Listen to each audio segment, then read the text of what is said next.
الحمد للہ الذی بیدہ تصریف الاحوال و تخفیف الاسقال والصلاة والسلام علی سید الہادین الی محاسن الافعال وعلی آلہ وصحبہ المدارعین لہ فی الصفات والاعمال اما بعد فاعوذ باللہ من الشیطان الرجیم بسم اللہ الرحمن الرحیم قال اللہ تبارک و تعالی فی القرآن المجید والفرقان الحمید فقل هل لک الی ان تزکی واہدیک الی ربک فتخشی فاراہ الآیۃ الکبری فکذب وعصی ثم ادبر یسعی صدق اللہ مولانا العظیم وعلی رسولنا البلاغ المبین قال اللہ تبارک و تعالی فی القرآن المجید والفرقان الحمید فی شان حبیبہ ان اللہ وملائکتہ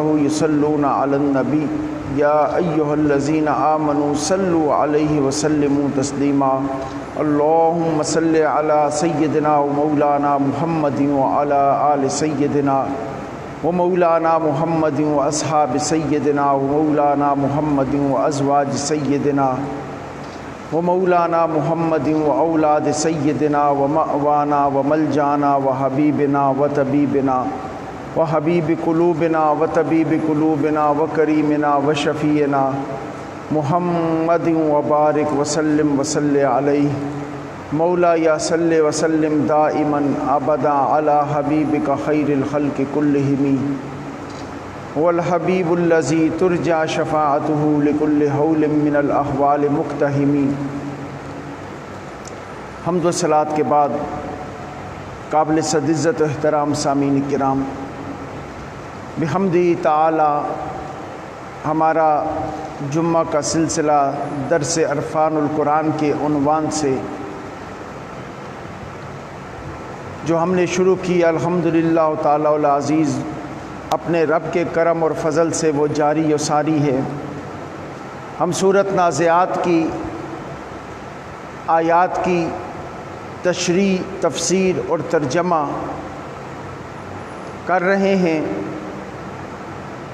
خدائے وحدہ لا شریک جو کچھ ہم بیان کر رہے ہیں آپ سن رہے ہیں، اور بالخصوص وائس آف چرچ کے ذریعے جہاں جہاں تک ہماری آواز پہنچ رہی ہے، خدا سب کو اس پہ عمل کی توفیق عطا فرمائے، چونکہ خدائے وحدہ لا شریک نے ہمیں یہ جو قرآن عطا فرمایا ہے یہ زندگیوں کو تبدیل کرنے کے لیے خدا نے عطا فرمایا ہے۔ یہ صرف ایک ثواب کی کتاب نہیں ہے، بلکہ یہ مکمل ضابطہ حیات بھی ہے، رب کے قرب کا ایک راستہ بھی ہے، اس کے رسول کی اتباع کا ایک طریقہ بھی ہے۔ یہ خدائے وحدہ لا شریک نے ہمیں جو عظیم کتاب عطا فرمائی، اصلاح نفس کے حوالے سے، تزکیہ نفس کے حوالے سے، اس کے اندر بے شمار موضوعات خدا نے بیان فرمائے ہیں تاکہ ہم اپنے دلوں کو پاک کر کے اپنے رب کے حضور جھکنا سیکھ لیں۔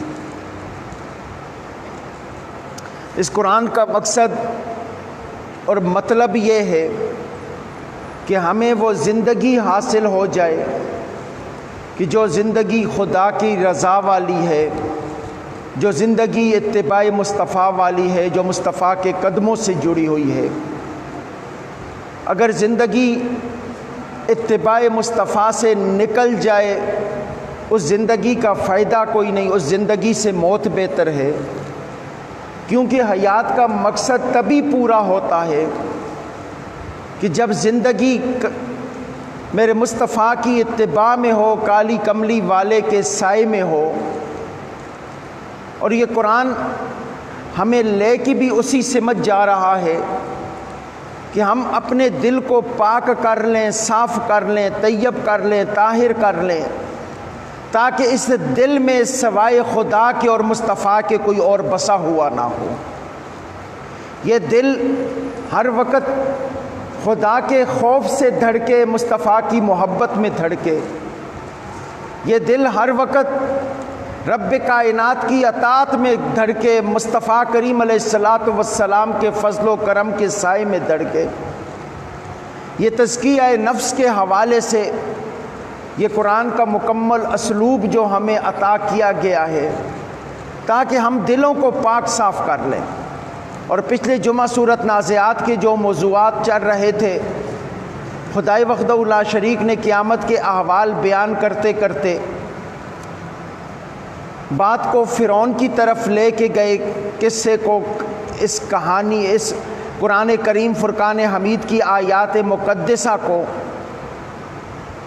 خدائے وحدہ لا شریک اس واقعے کو فرعون کی طرف اور جناب موسیٰ علیہ الصلاۃ والسلام کی طرف لے کے گئے کہ جو احوال قیامت کا انکار کرتے تھے، خدائے وحدہ لا شریک انہیں بتانے لگے کہ تم سے پہلے بڑے بادشاہ گزرے ہیں کہ جن کی 1400 سال عمریں تھی، بڑی طاقت تھی، بڑی قوت تھی، بڑی حکومتیں تھیں، لیکن وہ بھی نہیں رہے، ختم ہو گئے، نیست و نابود ہو گئے، نام و نشان مٹ گیا۔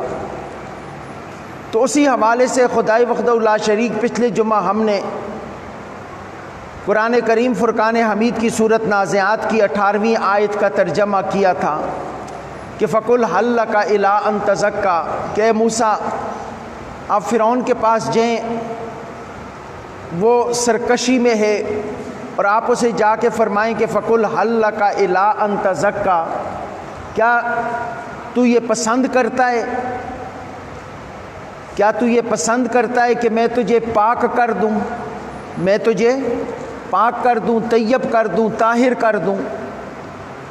اب آگے خدائی یہ دیکھیں، خدائی وحدہ لا شریک کو کسی کافر کے بھی تزکیہ نفس سے خدائی وحدہ لا شریک کی کتنی چاہت ہے کہ اپنے نبی کو بھیج رہا ہے کہ اس کافر کو کہو میرے سب سے بڑے دشمن کو، روئے کائنات میں اس وقت فرعون سے بڑا دشمن خدا کا کوئی نہیں تھا انسانوں کے اندر، فرمایا اے موسیٰ جاؤ، اس وقت جو کائنات میں میرا سب سے بڑا دشمن ہے نا، اسے بھی میرے گھر کی دعوت دو، میری ذات کی دعوت دو، اور یہ کہو کہ رب چاہتا ہے کہ تو پاک ہو جا، تو طیب ہو جا، تو طاہر ہو جا۔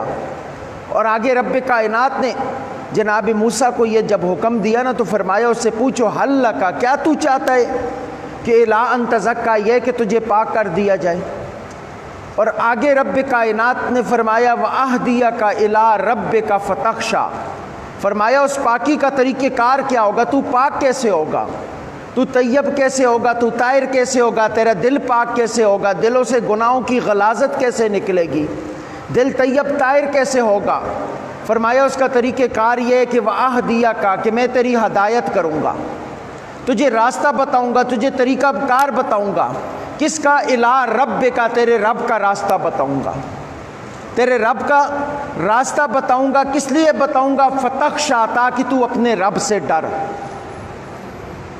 اب دیکھیں جو خدائے وحدہ لا شریک نے ان آیات کے اندر مضمون کو بیان فرمایا کہ کیا ہے کہ تیرا مطلب، تیرا مقصد کیا ہونا چاہیے کہ میں پاک ہو جاؤں۔ فرمایا موسیٰ فرعون سے کہو کہ تو اگر پاک ہونا چاہتا ہے، تیرا مقصد یہ ہے کہ تو پاک ہو جا۔ فرمایا اس کا طریقہ کار کیا ہے کہ تو اپنے دل کے اندر اپنے رب کا خوف پیدا کر۔ تجھے خوف خدا نہیں ہے، تو خود خدائی دعویٰ کرتا ہے، لیکن اپنے دل کے اندر رب کا خوف پیدا کر، تیرا دل طیب ہو جائے گا، طاہر ہو جائے گا، پاک ہو جائے گا۔ اور آج بھی یہی طریقہ ہے کہ اگر ہم یہ چاہتے ہیں نا کہ اپنے دلوں کو گناہوں سے پاک کر لیں، طیب ہو جائیں، طاہر ہو جائیں، ہمارے دل گناہوں کے زنگ سے جو آلودہ ہو چکے ہیں وہ چمکتے ہوئے نظر آئے، تو طریقہ کار یہ ہے کہ اس دل کے اندر رب کا خوف بسا لو، رب کا ڈر بسا لو۔ آج ہماری کیفیات تو یہ ہے کہ ہم زمانے سے بڑا ڈرتے ہیں، رب سے ڈرنا چھوڑ دیا ہم نے۔ ہم لوگوں سے بڑا ڈرتے ہیں، رب سے ڈرنا چھوڑ دیا ہم نے۔ ہمیں لوگوں کی بڑی پرواہ، رب کی پرواہ کرنی چھوڑ دی ہم نے۔ نتیجہ کیا ہے؟ نتیجہ یہ کہ ہمارے دل جو ہیں وہ گناہ آلودہ ہوتے چلے جا رہے ہیں، ان پہ زنگ سے زنگ بڑھتا چلا جا رہا ہے۔ حقیقت یہ ہے کہ آج اپنے معاشرے کی ہم صورتحال دیکھیں تو بڑا عجیب منظر، کوئی ایس ایچ او، تھانے دار، ڈی ایس پی کوئی آ جائے نا، جس کے گھر کے دروازے کے سامنے کھڑا ہو جائے وہ تھر تھر کانپتا ہے کہ ڈی ایس پی کا بلاوا آ گیا ہے. لیکن 5 ٹائم ہمیں حی علی الصلاۃ کی صدا آتی ہے، ہم ڈرتے نہیں، وہ رب کا بلاوا ہوتا ہے. 5 ٹائم ہمیں حی علی الفلاح کی صدا آتی ہے. تو ہماری جب کیفیات یہ ہو جائیں گی کہ ہم مخلوق سے ڈرنا شروع کر دیں گے، خالق سے ڈرنا چھوڑ دیں گے، تو پھر یہ لوگ ہم پہ مسلط ہوں گے. پھر آج ملک کی جو صورتحال ہے وہی صورتحال نظر آئے گی، قدم قدم پہ گناہ نظر آئیں گے. خدائے وحدہ لا شریک نے یہی تو فرمایا کہ فَقُلْ هَلْ لَكَ إِلَىٰ أَن تَزَكَّىٰ، کہ آپ فرعون سے کہیں کہ اگر تو پاک ہونا چاہتا ہے تو اس کے لیے ہدایت میں تجھے دوں گا، اور وہ ہدایت یہ ہوگی کہ تجھے رب والا راستہ بتاؤں گا. اور جب تجھے رب کا راستہ نظر آئے گا، رب کی طرف تجھے چلنا نصیب ہوگا، اپنے رب کی رضا والے راستے پہ چلے گا. فرمایا فتخشا، تو جب ڈرے گا تو تیرے دل سے زنگ اترے گا، تو طیب طاہر بن جائے گا. فرمایا وَأَهْدِيَكَ إِلَىٰ رَبِّكَ فَتَخْشَىٰ، کہ میں تیری ہدایت کروں تیرے رب کی طرف تاکہ تو ڈرنے والا ہو جا. پھر آپ نے بات یہاں پہ ختم نہیں کی، رب کائنات نے مضمون نہیں ختم کیا. فرمایا فَأَرَاهُ الْآيَةَ الْكُبْرَىٰ، پھر موسیٰ علیہ السلام نے اسے بڑی نشانیاں دکھائیں اس کے اطمینان کے لیے. دیکھیں فرعون بہت بڑا فرعون تھا. آج کل کے دور میں اگر کسی کو بڑا ظالم جابر کہنا ہو نا تو اسے فرعون کہنا ہی کافی ہوتا ہے. تو وہ بڑا ظالم جابر تھا، بڑی حکمرانی تھی، پوری روح کائنات میں زمین کے مشرق و مغرب، شمال و جنوب کے اندر اس کی حکومت تھی. دنیا کے اندر 4 بادشاہ ایسے ہوئے ہیں جن کی پوری کائنات کے اوپر، پوری روح زمین کے اوپر حکومت تھی. ان میں ایک نمرود تھا کہ جس کی پوری روح حکومت زمین پہ حکومت تھی. دوسرا فرعون تھا کہ جس کی پوری روح زمین پہ حکومت تھی. یہ 2 کافر تھے. اور 2 مسلمان تھے جن میں حضرت سلیمان علیہ السلام تھے کہ جن کی پوری روح زمین پہ حکومت تھی. اور چوتھے جو تھے وہ سکندر ذوالقرنین تھے، یہ بھی مسلمان تھے، ان کی بھی پوری روح زمین پہ حکومت تھی. 4 بادشاہ ایسے گزرے. تو ان میں ایک فرعون بھی تھا. تو اب ظاہری بات ہے بڑا طاقتور تھا، اس کو مرعوب کرنے کے لیے، اس کو رب کائنات کی قدرت کے شاکار دکھانے کے لیے کچھ معجزے کی ضرورت تھی. اب وہ ویسے باتوں سے کیسے مان لیتا کہ جو بچہ اس کے گھر میں پلا، اس کے گھر میں بڑا ہوا، بچپن میں جناب موسیٰ علیہ السلام اس کی گود میں کھیلے. فرعون کی بیوی حضرت آسیہ جو صحیح مسلمان تھیں، جناب موسیٰ علیہ السلام ان کی گود میں بڑے ہوئے. تو وہ اب کیسے مان لیتا کہ میرے گھر میں پلنے والا بچہ اب مجھے میری خدائی چھوڑنے کا حکم دے رہا ہے، میری خدائی چھوڑنے کا دعوت دے رہا ہے. تو یہ بہت بڑا مشکل مقام تھا. اب اس مشکل مقام کو رب کائنات نے حل ایسے کیا، فرمایا موسیٰ تو جا. اس کے گمان میں تو یہ ہے نا کہ یہ بچہ میرے گھر میں پلا ہے، میرے گھر میں رہا ہے، پھر گھر چھوڑ کے بھاگ گیا، اب مجھے دعوت دینے کے لیے آ گیا، اس کے پاس کیا ہے؟ تو فرمایا موسیٰ میں تجھے کھلی نشانیاں عطا فرما رہا ہوں، تجھے طاقتیں عطا کر رہا ہوں، تجھے قوتیں عطا کر رہا ہوں. تو ان قوتوں کا اظہار، ان طاقتوں کا اظہار، ان معجزات کا اظہار فرعون کے دربار میں جا کے کر. تو رب کائنات نے موسیٰ علیہ السلام کو مختلف معجزات عطا فرمائے. ان میں جو پہلا معجزہ تھا نا، فرمایا فَأَرَاهُ الْآيَةَ الْكُبْرَىٰ، جو سب سے بڑا جناب موسیٰ علیہ السلام کا معجزہ تھا کہ جو لکڑ کا عصا موسیٰ علیہ السلام نے وادی طور کے اندر ہاتھ میں لیا تھا، جس سے وہ بکریاں ہانکتے تھے، جو بہت بڑا عصا تھا، جناب موسیٰ علیہ السلام کے قد کے برابر تھا. وہ جناب فرمایا فَأَرَاهُ الْآيَةَ الْكُبْرَىٰ، جناب موسیٰ علیہ السلام نے اس کو کھلی نشانیاں دکھائیں. وہ نشانیاں کیا تھیں؟ کہ وہ نشانی یہ تھی کہ جناب موسیٰ علیہ السلام نے اپنا جو عصا تھا وہ فرعون کے دربار میں زمین پہ پھینکا نا، تو وہ عصا جو تھا وہ اژدہا بن گیا. اور اتنا بڑا اژدہا بنا کہ اس نے جناب جا کے فرعون کے تخت کے نیچے ایک جبڑا رکھا، دوسرا جبڑا تخت کے اوپر رکھا، اور اس کے تخت کو نگلنے لگا. یعنی اتنا بڑا معجزہ رب کائنات نے قوت اور طاقت جناب موسیٰ علیہ السلام کو عطا کی. اب یہاں پہ ہمارے لیے بھی بہت بڑی درس عبرت ہے، ہمیں بھی یہاں سے عبرت حاصل کرنی چاہیے. وہ کیا تھا جناب موسیٰ علیہ السلام اتنا بڑا معجزہ کہ لکڑ پھینکی عصا بن گیا، عصا پھینکا اژدہا بن گیا، اور اتنا بڑا کہ فرعون کے تخت کو نگلنے لگا، فرعون تخت سے بھاگ گیا، جناب موسیٰ علیہ السلام نے پھر پکڑا، پھر وہ لاٹھی بن گیا۔ یہ اتنا بڑا معجزہ تھا، قوت اور طاقت کا مظہر تھا، ایک طرف فرعون کا پورا دربار، دوسری طرف جناب موسیٰ علیہ السلام کا عصا، لیکن دلوں پہ مور لگ چکی تھی، نہ ماننے کی مور لگ چکی تھی۔ قرآن فرماتا ہے فَكَذَّبَ وَعَصَىٰ، تو فرعون نے کیا کیا کہ موسیٰ علیہ السلام کو جھٹلا دیا اور ان کی نافرمانی کی، موسیٰ علیہ السلام کو جھٹلا دیا اور ان کی نافرمانی کی۔ اب یہ دیکھیں، بات سمجھنے والی ہے دوستو، چونکہ ہم قرآن کے ساتھ جڑی اس لیے رہے کہ ہمیں پتہ چلے کہ یہ قرآن جو ہمیں بتا رہا ہے اس کا مقصد کیا ہے۔ اب دیکھیں، توجہ طلب بات ہے، فرعون نے کیا کیا؟ وہ اتنا بڑا معجزہ دیکھنے کے بعد بھی اس نے جناب موسیٰ کو جھٹلا دیا۔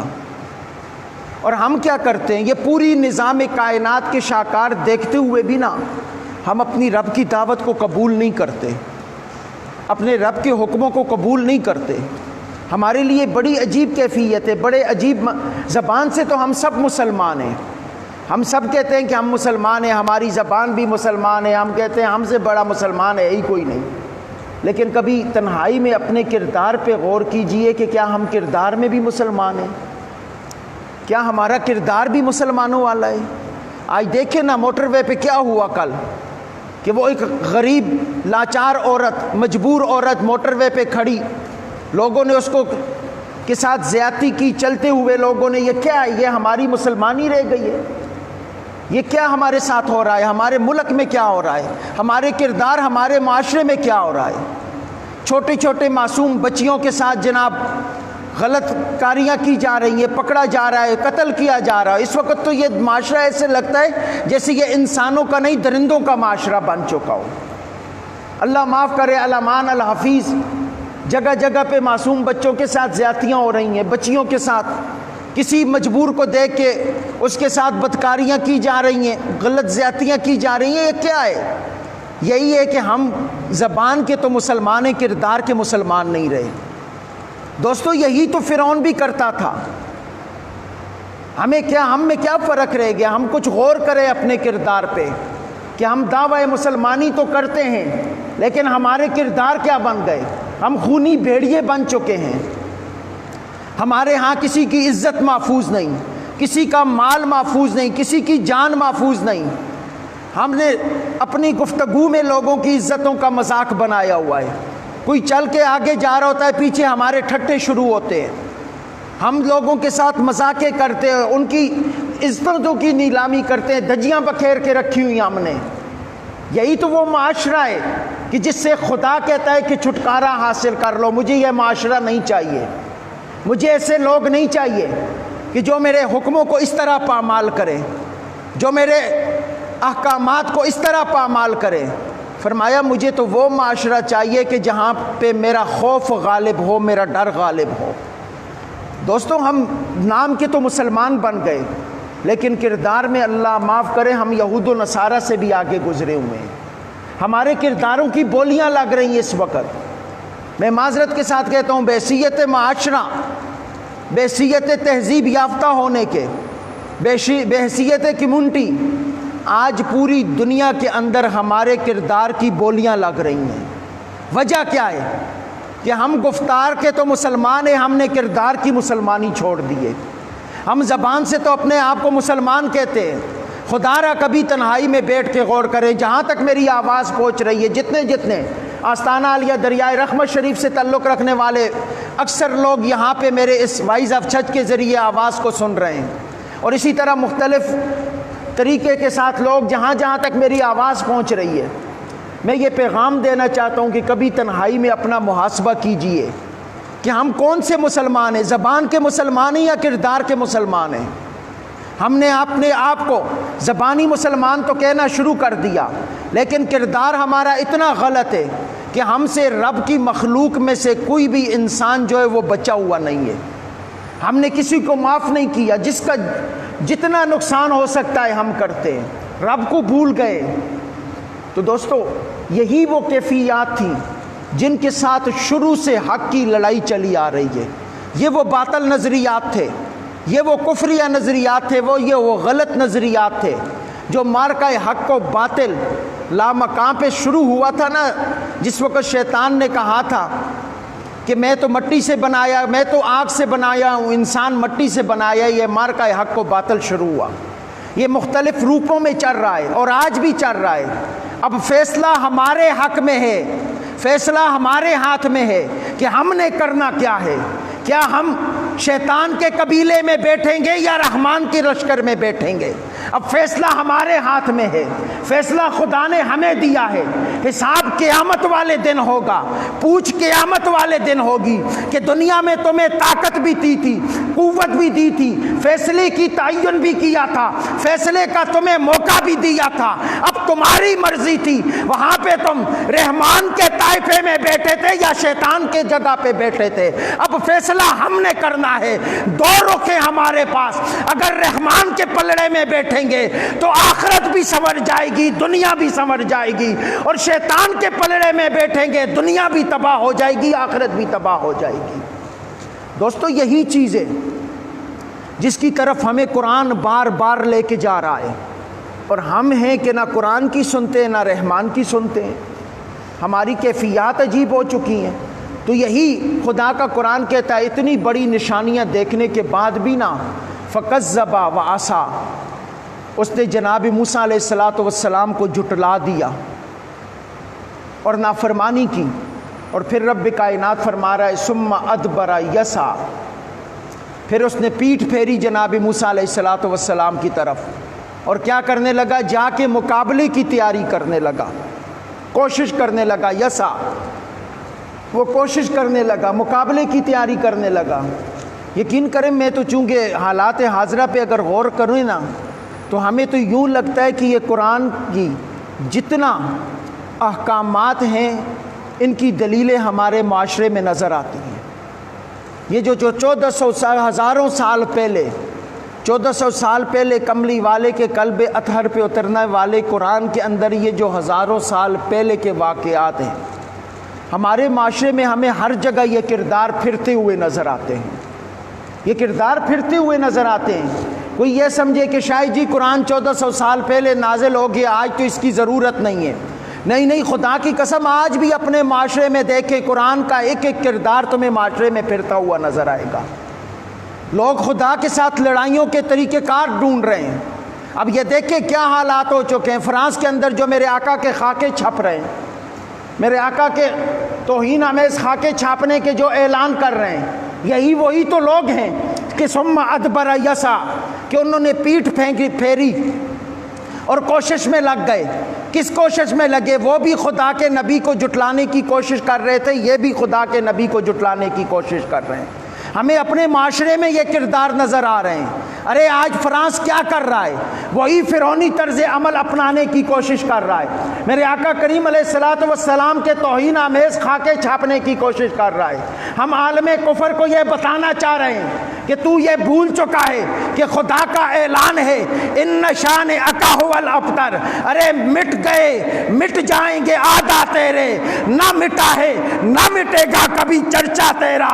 ارے مصطفیٰ کا چرچا وہ ہے کہ عالم کفر نیست و نابود ہو جائے گا، مصطفیٰ کا چرچا قیامت تک زندہ باقی رہے گا. اور ہم عالم کفر کو یہ بھی بتا دینا چاہتے ہیں کہ یاد رکھو، تم اگر یہ سمجھتے ہو کہ ہم ان چیزوں سے مسلمانوں کے دلوں سے رسول اللہ کی محبت نکال دیں گے تو یہ تمہاری خام خیالی ہے. ارے ڈاکٹر اقبال علیہ رحمہ نے بہت پہلے کہہ دیا تھا کہ یہ فاقہ کش موت سے ڈرتا نہیں ذرا، روح محمدی اس کے بدن سے نکال دو. ارے آج اگر تم یہ کوشش کر رہے ہو کہ روح محمدی ہمارے دلوں سے نکالو گے تو یہ تمہاری بھول ہے. ارے ہمارے خون کے قطرے قطرے میں رسول اللہ کی محبت ہے، ہماری سانس کے اندر رسول اللہ کی محبت ہے، ہمارے جسم کے بال بال مصطفیٰ کی محبت کا مقروض ہے۔ ارے ہم کٹ تو سکتے ہیں، مصطفیٰ کی محبت سے سودا نہیں کر سکتے۔ میں عالم کفر کو یہ اعلانیہ کہنا چاہ رہا ہوں، ارے تم سے پہلے بھی لاکھوں فرعون مٹ گئے، تم بھی مٹ جاؤ گے، مصطفیٰ کا چرچا قیامت تک زندہ و جاوید رہے گا۔ نعرہ تکبیر، نعرہ رسالت، نعرہ تحقیق، نعرہ حیدری۔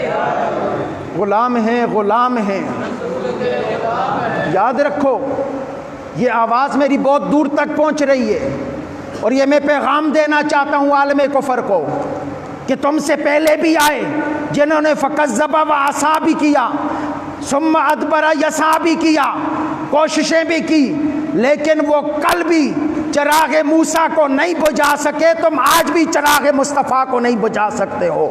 یہ تمہاری خام خیالیاں ہیں کہ تم ان چیزوں سے میرے آقا کی شان کو کم کرنے کی کوشش کرو گے۔ یاد رکھو ہم مسلمان اپنے مصطفیٰ کی عزت کا دفاع کرنا جانتے ہیں، ہم رسول اللہ کی عزت کا دفاع کرنا جانتے ہیں، ہماری جانیں بھی مصطفیٰ کی ناموس پہ قربان، ہمارے مال بھی مصطفیٰ کی ناموس پہ قربان، ہماری اولادیں بھی مصطفیٰ کی ناموس پہ قربان۔ ارے اگر ہمیں رسول اللہ کی عزت کی خاطر بازار سجانے پڑے ہم سجائیں گے، گلی کوچوں کو بے اوپر نکلنا پڑا گا ہم نکلیں گے۔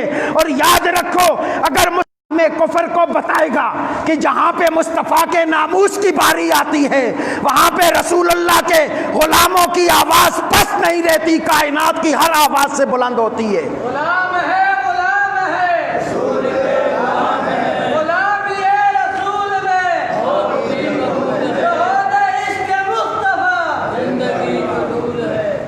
ہم یہی تو ان بدبختوں کو پیغام دے رہے ہیں کہ یاد رکھو تمہارے پاس اگر چھاپنے کی قوت ہے تو خدا کی قسم ہمارے پاس مٹانے کی بھی قوت ہے۔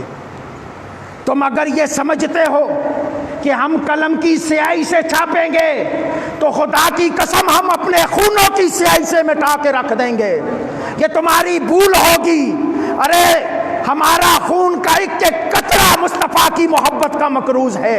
تم جس چیز کو سیاہی سے چھاپو گے ہم اپنے خونوں سے مٹا کے کائنات میں یہ پیغام دیں گے کہ مصطفیٰ کا ہر عاشق مصطفیٰ کی ناموس پہ قربان ہونے کے لیے تیار ہے۔ رسول اللہ کا ہر عاشق میرے آقا کی ناموس پہ قربان ہونے کے لیے تیار ہے۔ اور میں بالخصوص پوری دنیا کے مسلمانوں کو یہ پیغام دینا چاہتا ہوں کہ دوستو یہ وقت وہ نہیں ہے کہ جب ہم خاموش بیٹھیں۔ قانون کے دائرے کے اندر رہتے ہوئے، قانون کی پاسداری کرتے ہوئے جس ملک میں آپ بیٹھے ہیں مصطفیٰ کی ناموس کی حفاظت کے لیے اپنا احتجاج ریکارڈ کروائیں۔ اب سلطان عبدالحمید نے نہیں آنا، یاد رکھو اب سلطان عبدالحمید نے نہیں آنا، وہ ایک درس محبت دے گیا تھا۔ آج کا ہر مسلمان سلطان عبدالحمید بن کے عالم کفر کو بتائے کہ وہ ایک سلطان عبدالحمید تھا کہ جس نے مسلمانوں کی آقا کی عزت کی ناموس پہ پیرا دیا، مصطفیٰ کی ناموس پہ پیرا دیا اور یہ پیغام دے کے چلا گیا۔ اگر ایک سلطان عبدالحمید آقا کی ناموس پہ پیرا دے تو عالم کفر تھر تھر کانپتا ہے۔ اگر مسلمانوں کا بچہ بچہ سلطان عبدالحمید بن جائے تو یاد رکھو عالم کفر کو چھپنے کی جگہ نہیں ملے گی، ان یہود و نصارہ کو چھپنے کی جگہ نہیں ملے گی۔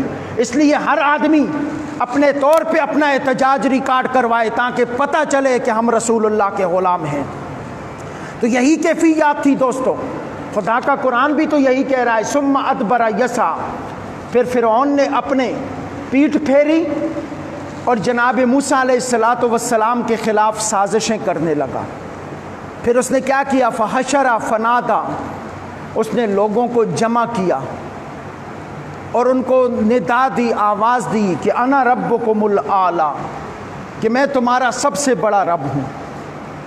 اب یہاں پہ ایک بات جو قابل غور ہے، ہم عام طور پہ نا اس چیز کو پڑھنے کے بعد نا ایک کہہ دیتے ہیں یار اس نے تو خدائی دعویٰ کیا تھا، اس نے تو خدائی دعویٰ کیا تھا.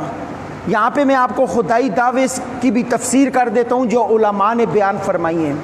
اس نے یہ نہیں کہا تھا کہ میں وہ خدا ہوں، میں وہ خدا ہوں جس نے آسمان کو پیدا کیا، وہ خدا ہوں جس نے زمین کو پیدا کیا. اس نے یہ نہیں کہا تھا کہ میں وہ خدا ہوں جس نے سورج بنائے، چاند بنائے، ستارے بنائے، انسان بنائے. وہ کہتا تو لوگ ہزاروں دلیلیں طلب کرتے، اور کوئی بھی انسان، باشعور انسان اس کی بات کو تسلیم نہ کرتا کہ تو وہ رب ہے کہ جس نے سورج بنایا. اگر بنایا ہے تو بارش بسا کے دکھا دے، بنایا ہے تو بادل لا کے دکھا دے. یہ دعویٰ اس نے نہیں کیا تھا. اس نے کہا تھا انا ربکم الاعلی، میں تمہارا سب سے بڑا حاکم ہوں، میری تابعداری کرو، مجھے سجدہ کرو، میرا حکم مارو، میرے حکم کے علاوہ کسی اور کا حکم نہ مانو. آج ہم کسی کے فرعونی کردار کی بات کرتے ہیں نا، تو اس کا مقصد یہ ہوتا ہے کہ فرعونی کردار یہ تھا کہ وہ اپنے آپ کو اس روح کائنات کے اندر سب سے بڑا حاکم تسلیم کرتا تھا. وہ کہتا تھا سب سے بڑا حاکم میں ہوں، میری تابعداری کرو، میری تابعداری کے علاوہ کسی اور کی نہ مانو. تو آج بھی ہمارے کائنات کے اندر یہی حال ہے کہ جس کے پاس تھوڑی سی قوت ہوتی ہے نا، اگر میری قوت 10 آدمیوں کے اوپر ہے نا، تو میں چاہتا ہوں کہ وہ 10 آدمی میرے حکم کے بغیر سر بھی نہ اٹھائیں. ہم کہ ہر ایک کے اندر چھوٹے چھوٹے فرعون چھپے ہوئے ہیں.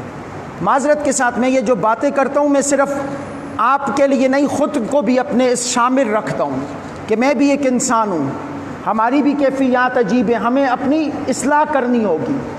ہم میں سے ہر ایک کے اندر چھوٹے چھوٹے فرعون چھپے ہوئے ہیں. اگر ہماری حکمرانی 10 لوگوں کے اوپر ہے نا، تو ہم کہتے ہیں یہ 10 آدمی بھی میری مرضی کے بغیر ہل کے نہ دکھائیں. کہتا ہوں میں جو کہہ دوں وہ یہ مانیں.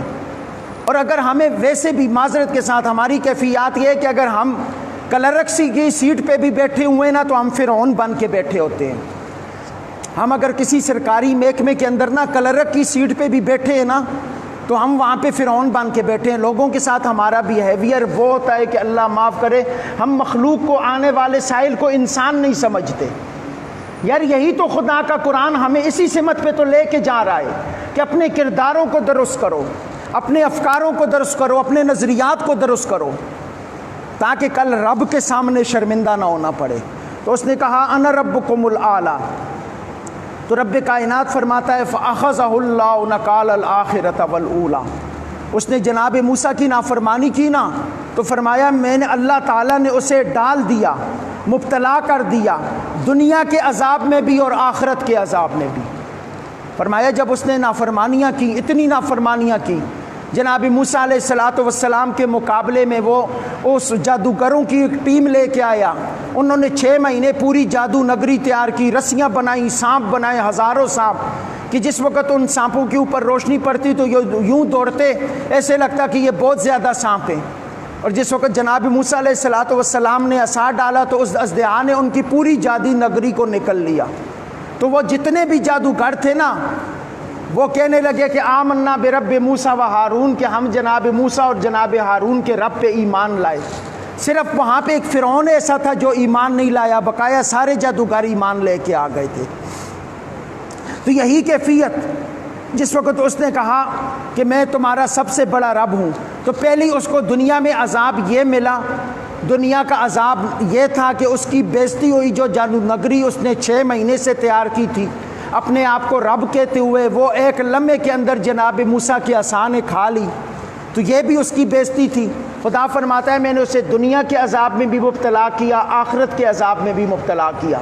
بلکہ ایک چیز اور، کہ اس کا دنیا کا عذاب ابھی ختم نہیں ہوا، کہ اس کے جسم کو آج بھی قبر نصیب نہیں ہوئی. فرعون کے جسم کو مصر کے عجائب گھر کے اندر آج بھی فرعون کی ممی پڑی ہوئی ہے. وہ جو خنوت کرتے تھے لاشوں کو نا پٹیاں باندھ کے، وہ آج بھی اس کی خنوت شدہ لاش جو ہے وہ مصر کے عجائب گھر کے اندر پڑی ہے. صدیاں گزر گئی، وہ لاش اسی طرح پڑی ہے. خنوت شدہ لاش اس کی آج صدیاں گزر گئی، اسی طرح پڑی ہے. یہ اس کا دنیا کا عذاب ہے جو قیامت تک کے لیے خدا نے اسے نشان عبرت بنا دیا. جو خدائی دعوے کرتا تھا نا، جو اپنے آپ کو بڑا کہتا تھا، بدمعاش بنتا تھا، دوستو یاد رکھو وہ بہت بڑا فرعون تھا، اس کا عذاب بھی بہت بڑا تھا. ہم اگر چھوٹے فرعون بنے ہوئے ہیں نا، اللہ معاف کرے، اللہ معاف کرے، اللہ ہمیں اس چیز سے بچائے، ڈرے اس وقت سے کہ جب موت کا فرشتہ سامنے کھڑا ہوگا اور ہمیں حساب دینا پڑ رہا ہوگا۔ آپ نے اپنی آنکھوں سے بزرگوں نے دیکھا ہوگا، کچھ لوگ ایسے بھی اس دنیا سے گئے کہ جن کی سانسیں ان کے گلے میں اٹک جاتی ہیں، مرتے ہوئے سانس نہیں نکلتی۔ بڑے لوگ آپ نے اپنی نگاہوں سے دیکھے ہوں گے کہ مرتے وقت سانس نہیں نکل رہی ہوتی، قاری صاحب کو بلاؤ جی یاسین پڑھیں، فلاں کو بلاؤ جی یاسین پڑھیں، فلاں کو بلاؤ جی یاسین پڑھیں۔ گھر والے ارد گرد بیٹھ کے پڑھ رہے ہوتے ہیں کہ مولا آسانی کر دے، روح قبض کر دے۔ یہ کیا تھا؟ یہ دنیا کا کردار تھا جو موت کے وقت سامنے آ رہا ہے۔ یہ دنیا کا کردار تھا جو موت کے وقت سامنے آ رہا ہے۔ دوستو، اس کی بھی یہی کیفیت تھی کہ آج صدیاں گزر گئی، اس کی لاش کو خدا نے نشان عبرت بنا کے رکھا ہوا ہے۔ جو دشمنان خدا ہوتے ہیں، خدا انہیں نشان عبرت دنیا میں بنا دیتا ہے۔ اسی لیے تو کہا کہ فَأَخَذَهُ اللَّهُ نَكَالَ الْآخِرَةَ وَالْأُولَىٰ، فرمایا اس فرعون کو میں نے دنیا کے عذاب میں بھی مبتلا کر دیا، آخرت کے عذاب میں بھی مبتلا کر دیا۔ اور فرمایا کس لیے کیا؟ فرمایا ان فی ذالک لعبرۃ لمن یخشی، فرمایا اس میں عبرت ہے اس آدمی کے لیے کہ جو اپنے رب سے ڈرتا ہے۔ فرمایا عبرت بھی اسی کے لیے جو رب سے ڈرتا ہے۔ اگر رب کا ڈر دل میں نہیں ہے نا تو پھر وہ عبرت بھی نہیں پکڑ سکتا۔ دوستو، کبھی تنہائی میں بیٹھ کے سوچنا، کیا دوسروں کے نشان کو دیکھ کے یا دوسروں کے احوال کو دیکھ کے ہم نے کبھی عبرت پکڑی ہے؟ اگر نہیں پکڑی تو خدا را اپنا محاسبہ کریں، اپنے دلوں سے زنگ کو دور کریں، اور اگر خدا دوسروں کے احوال سے آپ کو عبرت دے رہا ہے تو رب کا شکر ادا کریں کہ اس نے آپ کو حالت ایمان میں رکھا ہوا ہے، آپ کو ایمان کی حالت عطا کی ہوئی ہے۔ وگرنہ آج تو کیفیات بڑی عجیب ہو چکی، آج تو کیفیات بڑی عجیب ہو چکی۔ ہم سامنے کسی کو مرتا ہوا دیکھ کے عبرت نہیں حاصل کرتے، سامنے کسی کو نشان عبرت بنتے ہوئے دیکھ کے عبرت حاصل نہیں کرتے۔ خدا فرما رہا ہے اس تمام احوال کے پیچھے، یہ جو میں نے پورے احوال بیان فرمائے نا، فرعون کے واقعات، فرعون کے چیزیں، فرمایا اس میں عبرت ہے ان کے لیے جن کے دلوں میں ڈر ہے۔ تو دوستو انشاءاللہ تعالی العزیز اگلے جمعہ اس سے آگے بیان کریں گے، چونکہ یہ قرآن کے مقصد بیان کرنے کا یہی ہے کہ ہم اپنے آپ کو درست کر لیں، اور کوئی مقصد نہیں ہے۔ ہم ایسے مسلمان بنیں کہ جو رب کو پسند ہو، ہم ایسے مسلمان بنیں جن کے اوپر رب کی عطا ہو۔ ہم اپنا محاسبہ کریں، اپنے ارد گرد لوگوں کا محاسبہ کریں، اپنا تزکیہ کریں۔ دوستو، ہمیں تو یہی پیغام پہنچانے کا حکم بھی ہے۔ بالخصوص میرا نسبت جس مرد کلندر سے، حضور قبلہ عالم قبلہ بابا جی صاحب رحمۃ اللہ تعالیٰ علیہ، آپ نے اپنی نگاہ ناز سے بھی لاکھوں دلوں کو گناہ کے زنگ سے آزاد کر کے رب اور اس کے خوف سے آباد کیا ہے۔ ہم بھی یہی پیغام پہنچانا چاہ رہے ہیں کہ اپنے دلوں کو گناہوں کے زنگ سے آزاد کریں، اپنے دلوں کے اوپر گناہوں کے زنگ کو ختم کر کے رب اور اس کے رسول کا خوف دلوں پہ حاوی کریں، تاکہ ان دلوں کے اندر محبتوں کے وہ چراغ جلے، وہ پھول کھلیں جس کی روشنی آپ کو بھی معطر کر دے اور آپ کے ارد گرد بیٹھے ہوئے لوگوں کو بھی معطر کر دے۔ خدائے وحدہ لا شریک ہمیں عمل کی توفیق عطا فرمائے۔ وما علینا الا